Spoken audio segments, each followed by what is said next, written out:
बाबा जी देवगुरुदेव धर्म प्रचारक संस्था ट्रस्ट के अध्यक्ष थे। जब अध्यक्ष मर जाता है तो संस्था भंग कर दी जाती, दोबारा चुनाव होता है। न संस्था भंग कर की गई, न दोबारा चुनाव किया गया। उस प्रशासन ने जबरदस्ती अपने नाते रिश्तेदार समझकर उस ड्राइवर को पगड़ी बांध के गद्दी पर बैठा दिया। ये कहाँ का नियम कानून है? आज वो प्रशासन का भी सफाया हो, वो भी साफ हो गई, सफा भी चली। तो जिसने जिसे संतों को छेड़ा, कांग्रेस ने बाबा जी को जेल में बंद किया, आज नामो निशान खत्म उत्तर प्रदेश से। और बसपा ने क्या किया कि बाबा जी के पास बहुत जमीन है, चलो एक चमड़े का उद्योग खोलूंगी, वो भी साफ हो गई।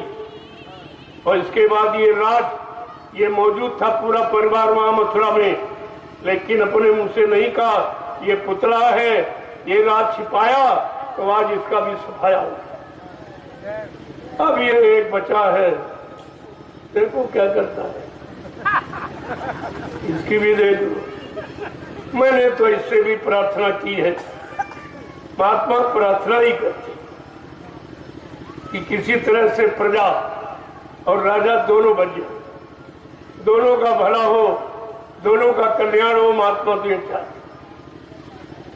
मैंने कहा रे भाई 2024 का चुनाव स्थगित कर दिया, नहीं भारत के जनता के चिथड़े उड़ जाएंगे, न राजा बचेगा न प्रजा बचेगी, कुछ नहीं तुम्हारे पास बचेगा। इसलिए 24 के चुनाव को स्थगित कर दो।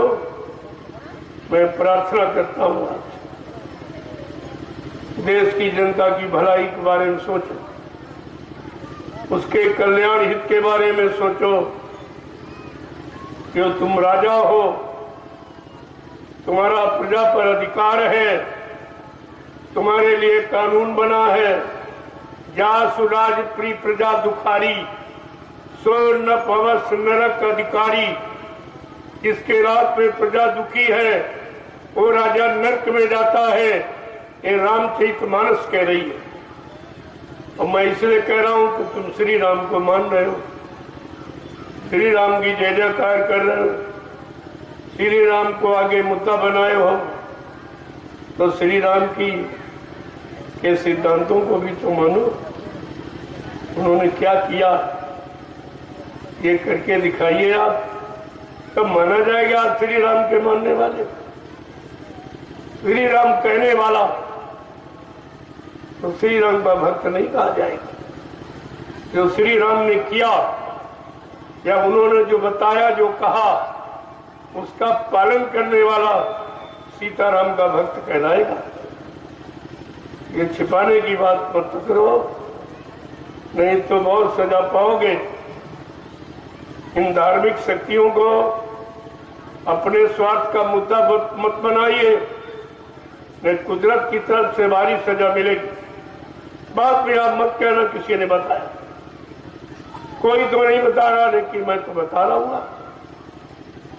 मैं आपके हित में कह रहा हूँ, आपके भले कल्याण के लिए कह रहा हूँ। ना मानो तो तुम जानो, तुम्हारा काम जानो, लेकिन ये नहीं कह सकते किसी ने बताया नहीं। यही महाभारत में था, किसी ने नहीं कहा कि अन्याय है, ये पाप है, और सब होता रहा, सब देखते रहे बैठे, किसी का मुंह नहीं खुला। लेकिन कोई न कोई तो सत्य कहने के लिए रहता है, क्योंकि सत्य का बीज कभी निर्बीज नहीं होता।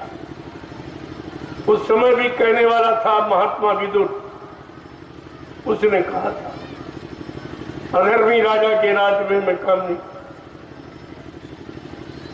इसका राज्य बिल्कुल पापमय है, और मतलब यानी सबको दुख देने वाला, सबको कष्ट देने वाला। इतनी हिंसा होगी, हत्या होगी कि तुमको रोने के लिए आंसू कम पड़ जाएंगे।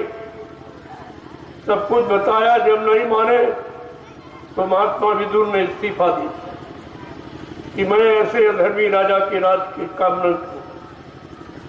वही बचा, बाकी सब मालिक। तो अपने को बड़ा बड़ा कहते थे, भीष्म पितामह गुरु द्रोणाचार्य, यानी कोई बात की था। सब ये समय का इतिहास है, वो तो द्वापर का था, अब ये कलयुग का इतिहास। तो बाबा जी ने कहा मैं कलयुग का इतिहास बनाऊंगा, ऐसा कोई सृष्टि में है जो कलयुग का इतिहास बना दे? उन्होंने तो चैलेंज के साथ कहा मैं कलयुग का इतिहास बनाने आया हूं, ऐसा इतिहास बनाऊंगा जो भूते न भविष्यति। सतयुग त्रेता द्वापर के लोग अपने अपने युग का इतिहास पढ़ना भूल जाएंगे। मैं इसी भारत भूमि पर ऐसा चमत्कार करके दिखाऊंगा जिसको हिंदुस्तानी नहीं सारा विश्व नमस्कार करेगा।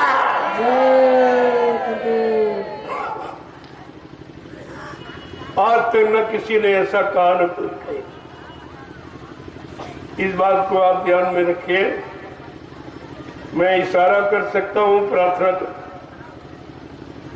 कर भी सकता हूं, लेकिन नहीं, अभी करने का समय नहीं है। अभी तुम्हें मौका दिया जा रहा, राजनीति के लोगों को मौका दिया जा रहा।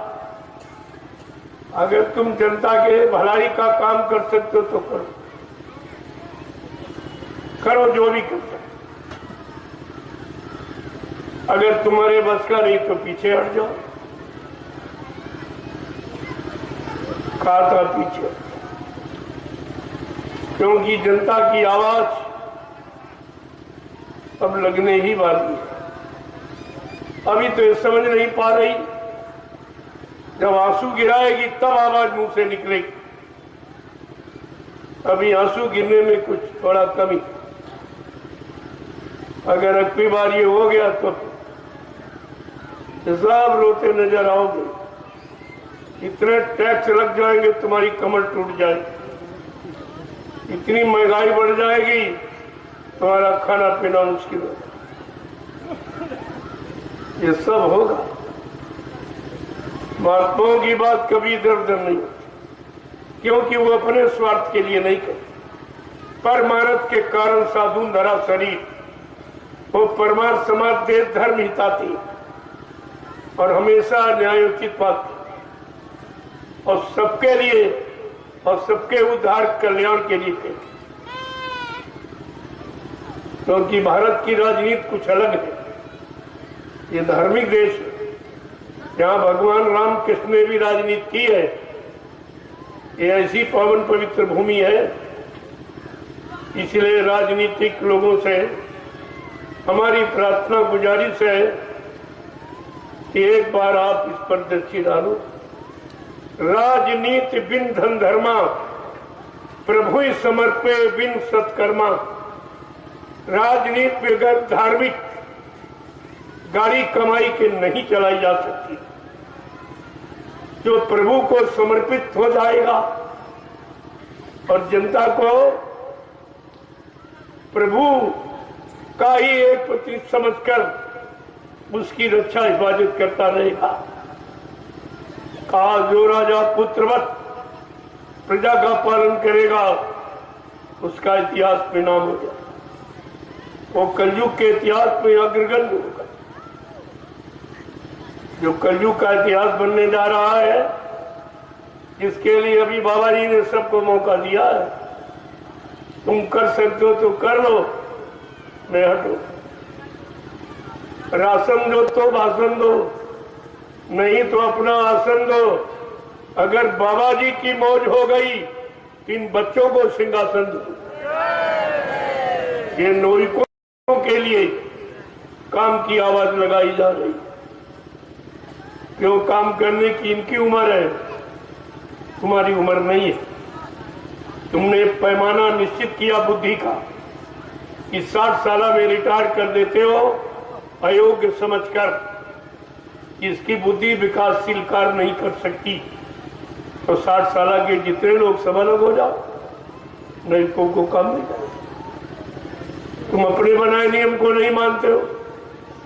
तब 60 साल का नियम आपने निश्चित कर दिया ये बुद्धि का पैमाना निर्धारित कर दिया कि 60 साल में मानव की बुद्धि विकासशील कार्य नहीं कर सकती। अच्छी बात है। तो 60 साल में चाहे राष्ट्रपति हो, प्रधानमंत्री हो, मुख्यमंत्री हो, राज्यपाल हो, सांसद, विधायक, कोई भी हो, सबको रिटायरमेंट ले लेना चाहिए। इसमें जनता का भला है। अगर तुम कानून को नहीं मानोगे, तुमने बनाए, तो भारत की जनता पर से अपने कानून नहीं मनवा सकते, कोई नहीं मानेगा। फिर क्या होगा? जन क्रांति हो जाएगी, जन क्रांति। ये बड़ी खतरनाक है। और बाबा जी ने पहले ही आपसे कहा था प्रार्थना के रूम में, होगी जन जन में क्रांति, हम तुम्हें दिखा देंगे। सब लोग लड़ेंगे आपस में, हम तुम्हें दिखा देंगे। भाई भाई लड़ जाएगा, पिता पुत्र लड़ जाएगा, पति पत्नी लड़ जाएंगे, राजा रैयत लड़ जाएगी, शिष्य गुरु लड़ जाएगा, कोई बात ही नहीं। ये बड़ी खतरनाक नीति है। लड़ाई में कोई मुनाफा नहीं होता, नुकसान ही होता, चाहे घर की हो चाहे समाज देश की। महात्मा ये नहीं चाहते, लेकिन तुम मानोगे नहीं तो फिर हो जाएगा, फिर बचेगा कौन? इस पर भी विचार करो, बचेगा कौन? बचेगा साधु जन कोई, जो हरि से लौ लगाएगा। बचने वालों के लिए कहा है कोई साधु, तन मन वचन इंद्रियों को साधने वाला कोई साधु बचेगा, जो प्रभु से लो लगाएगा।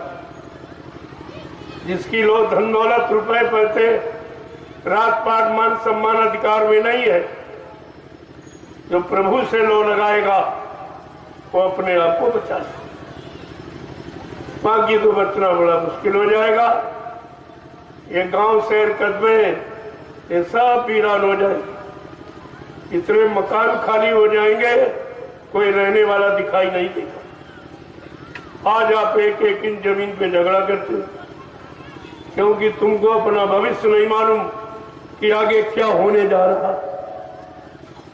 इसलिए बात को समझो, समझ लोगे तो अच्छा रहेगा, नहीं समझोगे तो तुम जानो तुम्हारा काम। लेकिन ये नहीं कोई कह सकता कि हमको बताया, चाहे राजा हो चाहे प्रजा हो, चाहे कर्मचारी अधिकारी क्यों ना हो, मैंने सबके लिए संदेश दिया और सबसे प्रार्थना रूम में कहा कि अब भी आप सही सच्चे रास्ते पर आके खड़े, सच्चाई ईमानदारी मेहनत से चरित्रवान बनकर ये सेवा कर लो। आपको अवसर मिला समाज की, परिवार की, देश की, राज्य की ऐसा सेवा करने का आपको अधिकार मिला, कर लोगे तो आपके लिए अच्छा है। महात्मा कभी तुम्हारे नुकसान की बात नहीं, अब तुम न समझ पाओ बात अलग।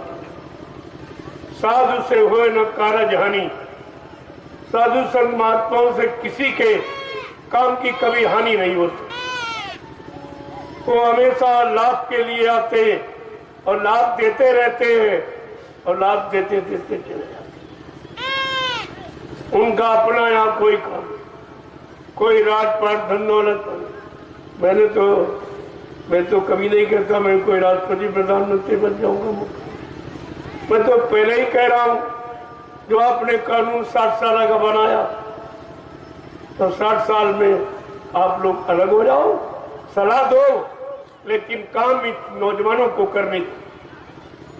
काम करने की इनकी उम्र है, काम करने का इनका समय है, इनके पास काम करने की क्षमता और शक्ति।